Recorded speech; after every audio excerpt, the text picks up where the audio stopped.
किसी भी वाहन के संचालन में स्टीयरिंग सिस्टम एक महत्वपूर्ण घटक होता है। वाहन की स्टीयरिंग सिस्टम कई प्रकार के होते हैं, जिनमें से प्रत्येक के अपने विशिष्ट घटक और कार्यप्रणाली होती हैं। इन सिस्टमों की कार्यप्रणाली को समझने से आपको अपने वाहन के स्टीयरिंग से संबंधित किसी भी समस्या का निदान और समाधान करने में मदद मिल सकती है। तो स्टीयरिंग कैसे काम करता है? सबसे बुनियादी स्तर पर घूर्णी बल को आपके आगे के पहियों की गति में परिवर्तित करने के लिए डिजाइन किया गया है।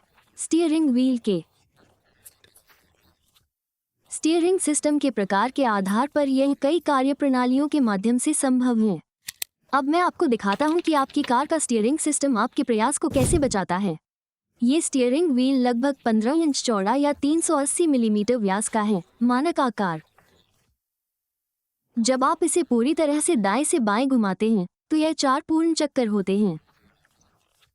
स्टीयरिंग व्हील का किनारा कुल मिलाकर लगभग 16 फीट या 5 मीटर की दूरी तय करता है, लेकिन उसी गति के दौरान आपकी कार के आगे के पहिए यानी सड़क के पहिए केवल इतना ही घूमते हैं कि टायर का किनारा लगभग 12 इंच या 300 मिलीमीटर तक ही आगे बढ़ पाता है। गति में यह एक बड़ा अंतर है। स्टीयरिंग सिस्टम दूरी को बल में बदलने के लिए डिजाइन किया गया है। इसका मतलब है कि आपके स्टीयरिंग इनपुट का बल कई गुना बढ़ जाता है।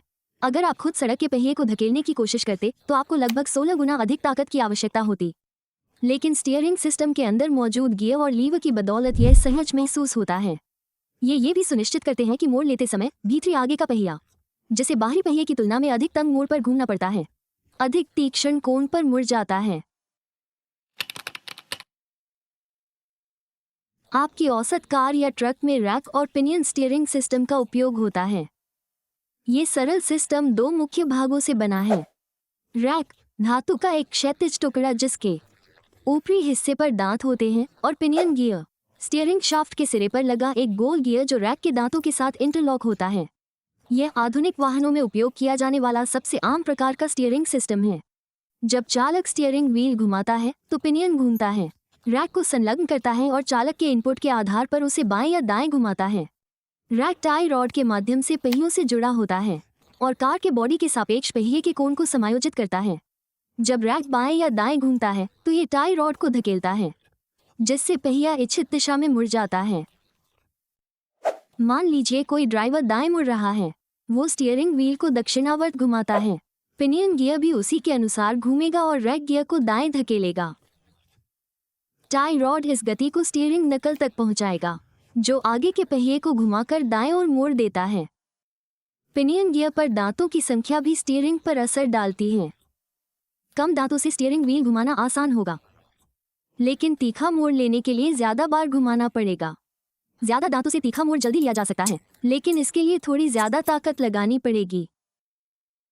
इस प्रकार का स्टीयरिंग सिस्टम बहुत कुशल, रखरखाव में आसान और वाहन की दिशा पर सटीक नियंत्रण प्रदान करता है। BMW 1930 के दशक में रैक और पिनियन स्टीयरिंग सिस्टम अपनाने वाले पहले निर्माताओं में से एक थी, जिसके बाद कई अन्य यूरोपीय निर्माताओं ने भी इसका अनुसरण किया। संयुक्त राज्य अमेरिका में ऑटो निर्माताओं ने 1974 में फोर्ड पिंटो के साथ रैक और पिनियन स्टीयरिंग का, जैसा कि उल्लेख किया गया है, रैक और पिनियन स्टीयरिंग का उपयोग करने वाले कई आधुनिक वाहन पावर स्टीयरिंग के साथ भी जोड़े जाएंगे।